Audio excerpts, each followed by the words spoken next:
Hello everybody, welcome back to NC Thrills.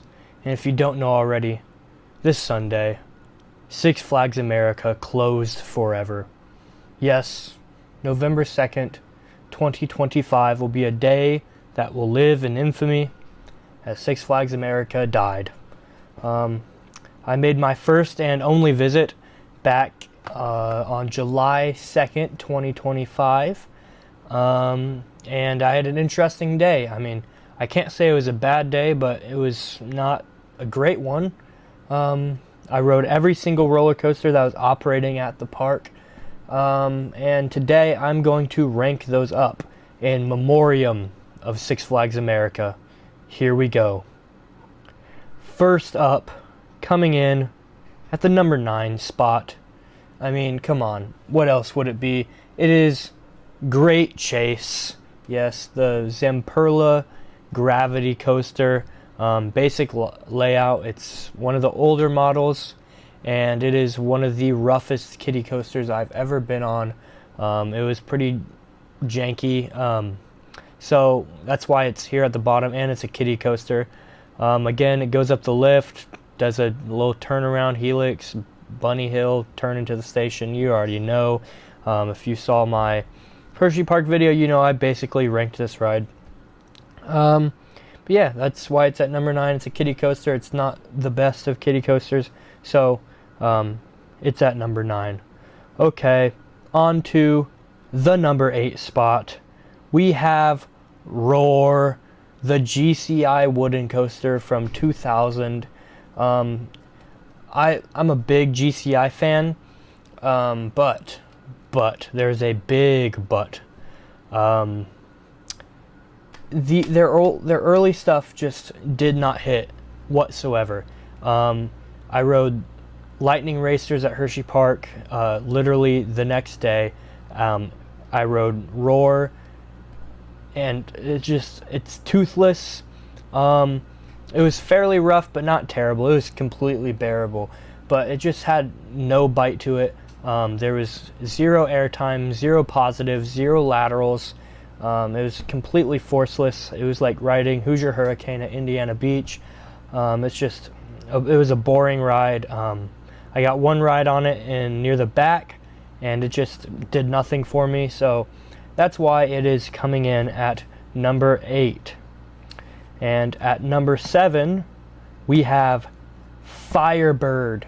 The 1990, originally it was 1990, then it moved to Six Flags America in I believe like 2012 or 2013, and then it got new trains in 2019, I believe, so it's technically 2019 but also technically 1990, whatever, but it's the very first B&M, the original B&M. It's Firebird, and currently B&M, it was a B&M floorless whenever I rode it. Used to be a stand-up, but who cares? I'm just babbling. But Firebird, this is the roughest B&M. It is my lowest ranked B&M. But why is it ahead of Roar? Because it actually had forces. Were those forces enjoyable? Not really, but did it have forces? Yes. The loop pulled some good G's. The corkscrew had a lot of whip, but sadly, because of the rough track, it whipped me right into my restraint, and I banged my head. And that sucked. It was terrible. I rode this near the front. It was just it was awful. My poor little brother, he was a short little guy. He definitely got worse headbanging than I did. So I'm sorry, little brother. But yes, Firebird, not a great ride. It'd actually be funny if this thing got relocated, honestly. But if it did get relocated, I feel bad for the park, but because that thing was not good. But it's probably getting scrapped. It's time. Okay, next up, at number 6, it is Professor Screamore's Skywinder, formerly Mind Eraser. This thing has one of the worst tracks of any roller coaster I've ever been on, but thankfully, last year it got brand new vest restraint trains from Vekoma, so I did not bang my head. It was just jerky the entire time, but since I didn't bang my head, it wasn't that bad.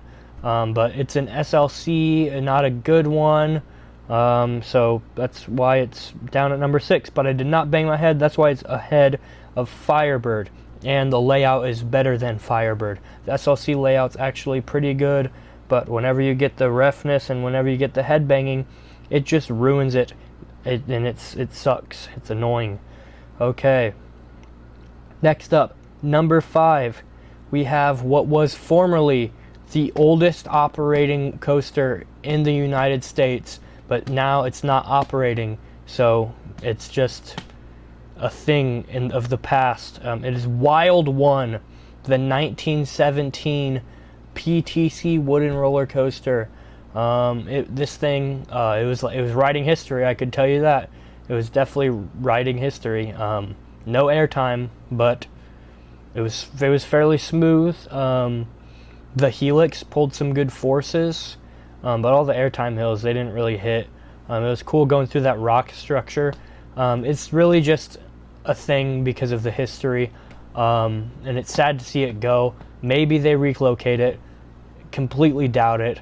If there were to relocate it, I could see Gravity Group like taking the blueprints from it and then just rebuilding it somewhere else. But that wouldn't really do anything because the ride itself is fairly forceless, and I'd rather just see a actually new layout be built. But yeah, Wild One, it was cool. Awesome to say that's my oldest roller coaster that I've been on, but sadly it's gone. I think this is the saddest roller coaster to see go, in my opinion, because it was so historic. Okay, next up, number 4, it is Batwing. Oh yes, it's Batwing. I'm not a big fan of flying coasters. Like, even though B&M ones are super smooth, it's uncomfortable in my opinion. I don't like that I'm just dangling, like laying over like the entire ride. It's pretty annoying. And Batwing, it was very uncomfortable. Laying on your stomach, laying on your back is just, I did not enjoy the ride experience, but the layout was pretty cool. I did enjoy the ending Heartline rolls or whatever they were. All the rolls kind of blend together. They're basically all the same thing. But the end of the ride, that was pretty cool. The vertical loop was very intense. I liked that. But the rest of the ride, it was a little janky, not terrible actually. But I just don't like the flying coaster model that much. But compared to everything else that's below it, it's better than the rest of the stuff. So that's why it's at number 4. But if it was at anywhere else, it'd probably be lower. But yeah, there we go. Batwing, the last Flying Dutchman. I'm so glad I got to get on one. I did not think I'd be able to get on this, but thankfully it was open, and it was open the entire day when I was there. So I got one Flying Dutchman. When I went to Kings Island for the first time, it was in 2019, so I just missed Firebird. I went to Carowinds this year, right after they tore out Nighthawk, but I got to get on Batwing, so I got on one Flying Dutchman. I can say that. That was cool. Okay, next up, at number 3, we got Joker's Jinx, the Premier Rides LIM coaster, literally the same layout as Flight of Fear and Poltergeist, and I don't like Flight of Fear at Kings Island. Flight of Fear at Kings Dominion was fine. I actually liked Poltergeist quite a bit, but Joker's Jinx comes right after, it's like right below Poltergeist, but ahead of the Flight of Fears. I rode every single one of these clones in the US this year, which is pretty nerdy, I know. But Joker's Jinx, you know what it is. If you've been on these, you know what it is. The launch is fine. The Cobra Roll is probably the best part of the ride. As you go down, it gets a little jerkier. The corkscrew can be a little janky. At least it doesn't have the mid-course, so the end is very forceful and very intense, and there's no buzzkill. So that has that going for it. But yeah, it's it's just a Premier Rides LIM launch coaster. If you've done one, you've done them all, unless you've done Flight of Fear at Kings Island, because that is exponentially worse than the rest of them. Okay, next up, number 2. This is probably extremely controversial to see this high, but this is one of the only coasters, I think it might be the only roller coaster that I rode multiple times that day, and it was absolutely it was a joy. I had so much fun on this, and it was Ragin' Cajun, the Rovashon spinning mouse. That's probably the most likely to get relocated, but this thing was so fun. You spun like absolutely no one's business. It was like a tornado. It was crazy fat, like just spinning like it was nuts. I was a little dizzy afterward, and me and my brother were just cracking up the entire time as I was going through the course. Got a little pop of airtime even on that little bunny hill there. I thought it was a lot of fun. I had fun doing this, and I was a little disappointed doing this, and then a few days later going on Exterminator at Kennywood, and that being completely just not that good. And this one just set my expectations way too high because it was that frickin' good. So that is why it's at number 2. I had the most fun on this. I probably out of all the roller coasters at the park. And what could be number 1? Huh?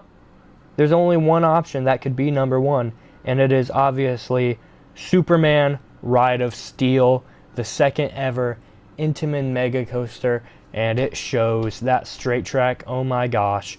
And those 2 helixes are kind of dumb, but the airtime hit pretty well. It was actually pretty cool airtime. The first drop was nice. I got this near the back, and right after I got on it, someone blew chunks all over it. So yeah, and it was on one train the entire day, so I did not get to ride it multiple times because the operations just sucked. But that's Six Flags America for you. That's probably what it'll be remembered as. Slow operations and one train. Okay. Superman, the drop was nice. Airtime hills all hit. The helixes were actually pretty intense. And then the straight track, can I just say it's the best straight track on any roller coaster? Maybe Ride of Steel at Darien Lake because it's over the lake, but come on. Come on. It's straight track. It's iconic. It's awesome. But yes, it's obviously it's an Intamin Mega Coaster. It has to be number 1. I can't, in good conscience, put Ragin' Cajun over this, even though I did have more fun on Ragin' Cajun. But overall, it is a better ride, and it was the best ride at the park. And I kind of hope it gets relocated. Move it to Michigan's Adventure, please. Please, Six Flags, please send it to Michigan's Adventure. That'd actually be awesome for that park. And no one would know that it's relocated. Okay, there we go. That's my list. That's my ranking of the roller coasters that used to operate at Six Flags America, because Six Flags America is no more. It's sad to see it go, but I'm glad I got to go. I'm glad that I got the experience. It was actually a pretty park, in my opinion, especially near Skywinder and that area. It was cool and wooded, but I think out of all the Six Flags parks to go, this one makes the most sense. It just didn't have a good reputation, and I can see how. I think it was running at its best this year, which is sad because it clearly was showing that they were getting better, but it's the way of business. That's how business works, and that's just the sad parts of it. But maybe something cool will come out of it. Maybe rides will be relocated, and these parks can benefit from what Six Flags America had.